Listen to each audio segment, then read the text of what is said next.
Hello, this is how you listen to the forest.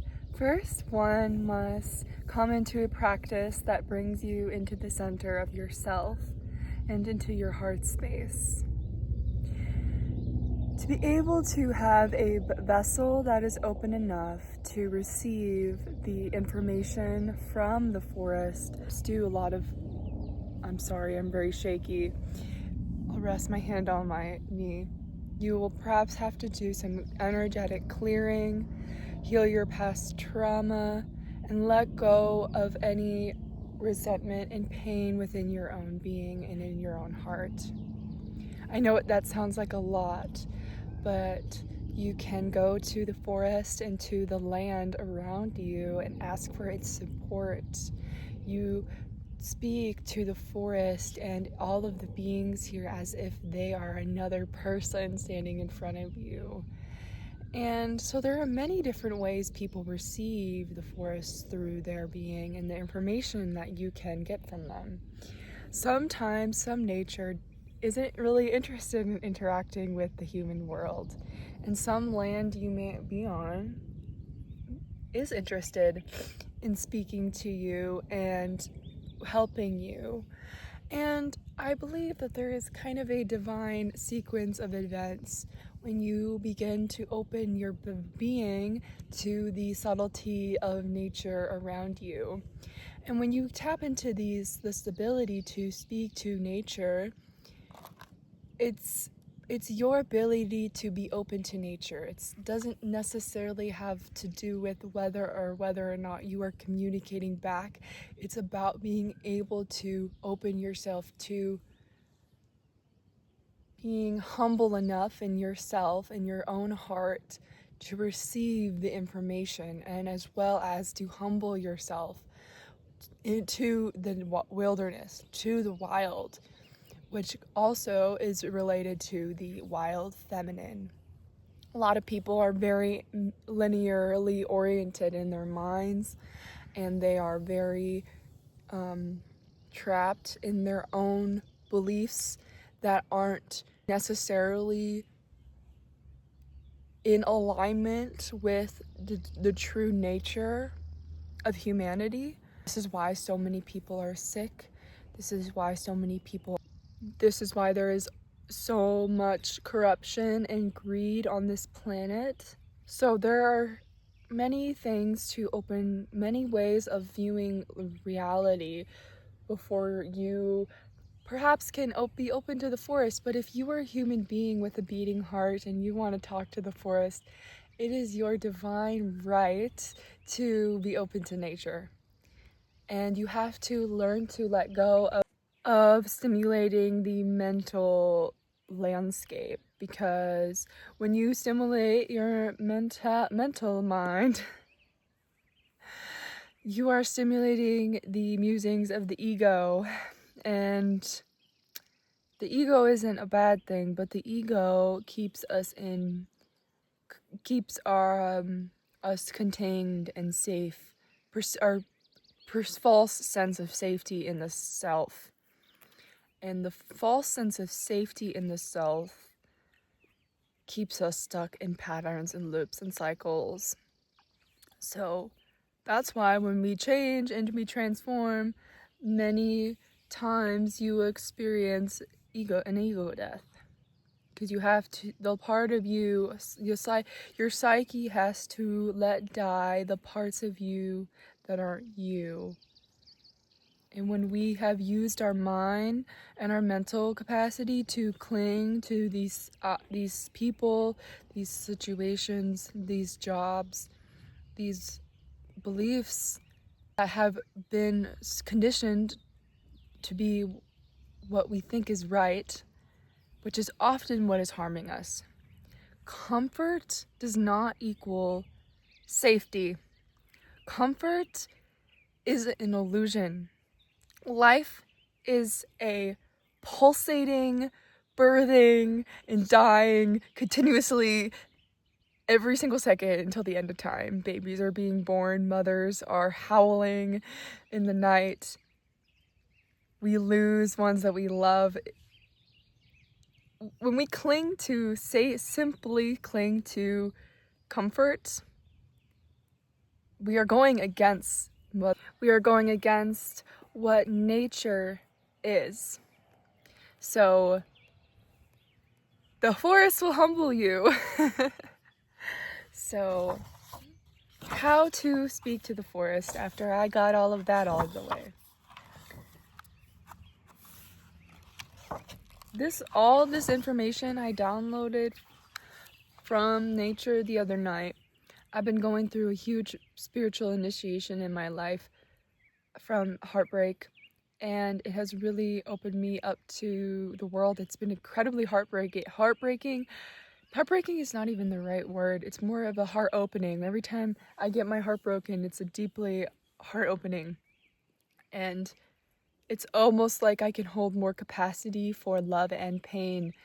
And it's beautiful, but also incredibly revealing at this time in the world. I think there's a lot of the way that the collective is coming into itself right now is like a death and rebirth process where it's very painful.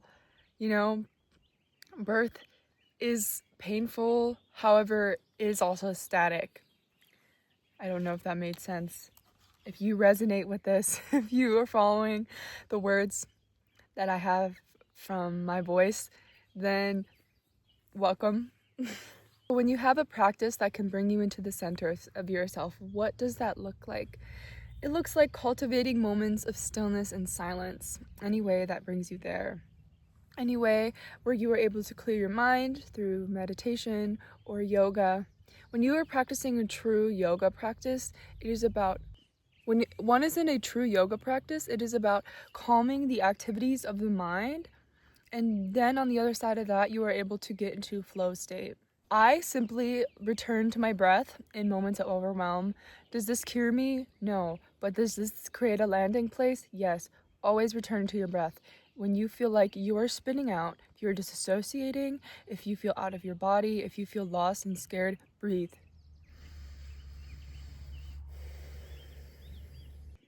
In yogic teachings, the breath is a kind of Shakti energy, and Shakti energy is feminine energy in the sense where it is creation and life force energy. And in yogic traditions, breath is prana. It is a wind. It is, correct me if I'm wrong as well, but from my understanding, it is about wind and clearing.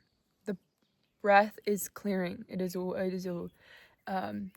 clearing and grounding subtle power that we all have access to. Isn't that crazy of the world that runs the humans? Is so absurd that people don't even know how to breathe. Like, people don't even know.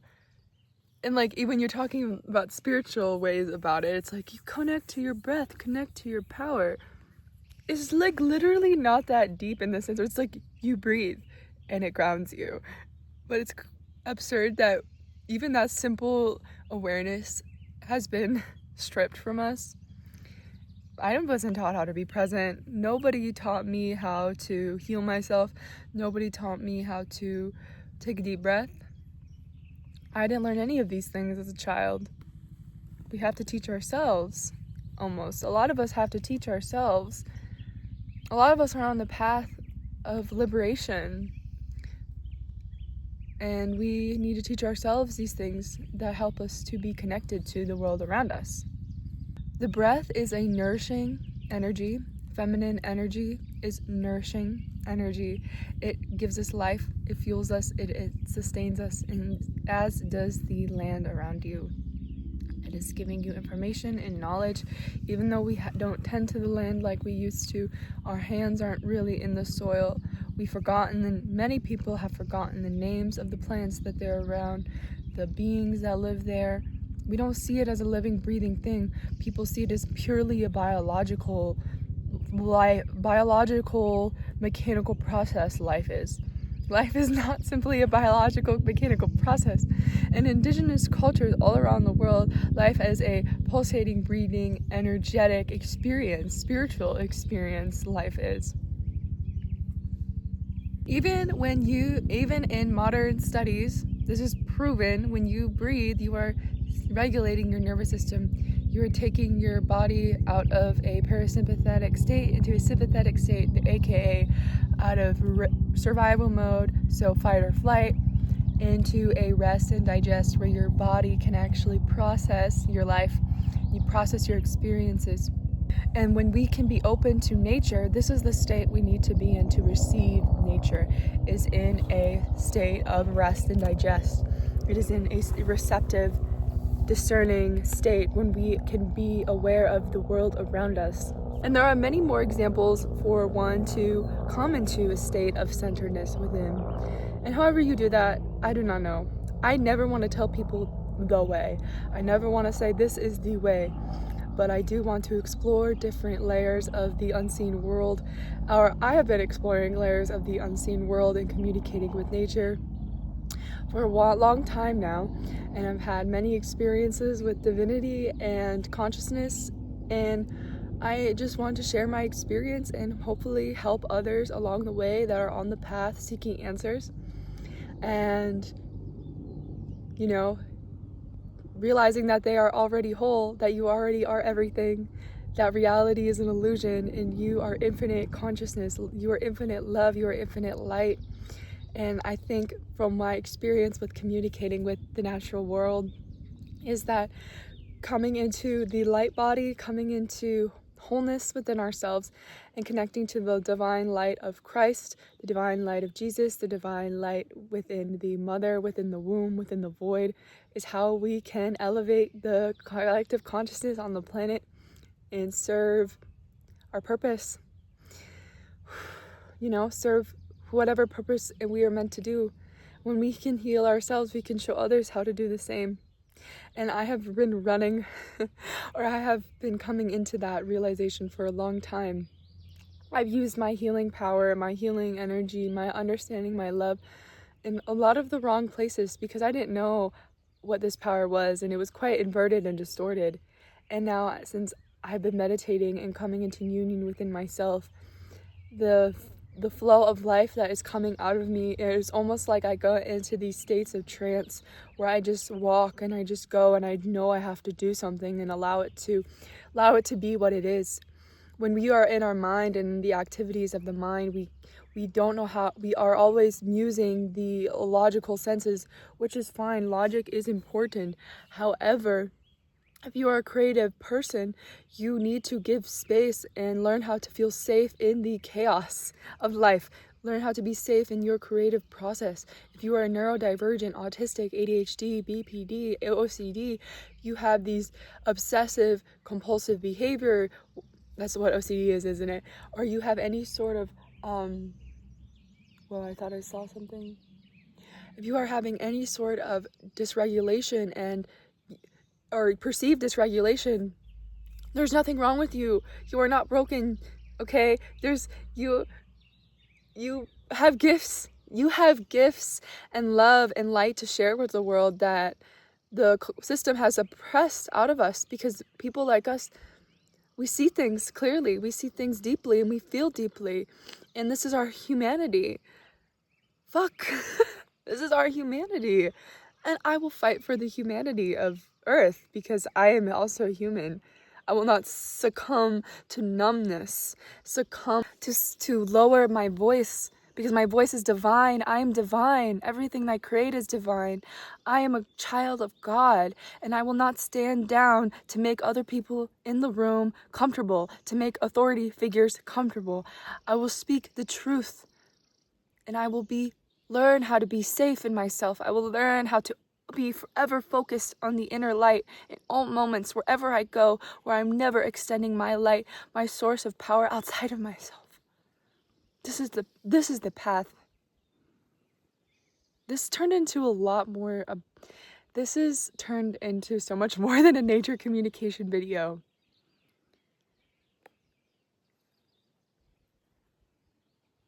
So if you didn't know yet by now, the natural world, which I don't even like that term because we are natural world, we are part of nature, but the wilderness, the wild part of us, connecting to that part of us that's wild, is what aligns us to the vibration of nature.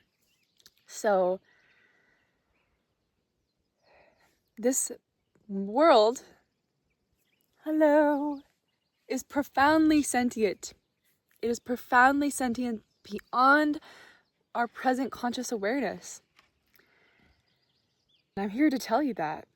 We just have forgotten, and we're simply remembering a way of being, a way of life that is deeply, deeply in our DNA, in our ancestral memories, in our soul memory, a way of being on earth that is connected to the pulsating life.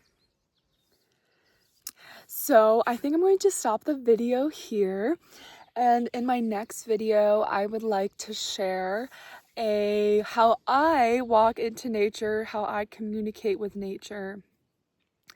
And it has to do with entering the forest, asking if you can share, asking if you can connect, walking on the land and feeling grateful from your heart center, grateful for all of life, for the trees, for the grass, for the plants and the flowers. So I think I will do a video on a journey, of documenting a journey when the forest is ready for me to do that. I think we're becoming friends here, and I want the forest to really trust me and my message and my purity in the message that I have. So I don't think it's ready for me right now. The other day I had these birds flying around me. It was crazy. I was like so tapped in. It was a beautiful experience. But I would love to share with people how to have your own nature journey through coming into more of like a trance and a meditative energy, a meditative state. I'm going to end this video now. Thank you so much for watching and tuning in to this frequency. I wish you a lovely and blessed day on earth. And comment below if you have anything to say. Subscribe. Take care of yourself. Take care of the ones you love. What else do I have to say to the world? I hope this video maybe helped you. And if you came here to watch this video, know that all the messages here are divinely placed into your field for you to receive, because that is the frequency of this video as well. And if you watch this far, comment a waterfall emoji if that exists. If not, do something else, whatever you feel. Do something with water or something. All right, bye-bye.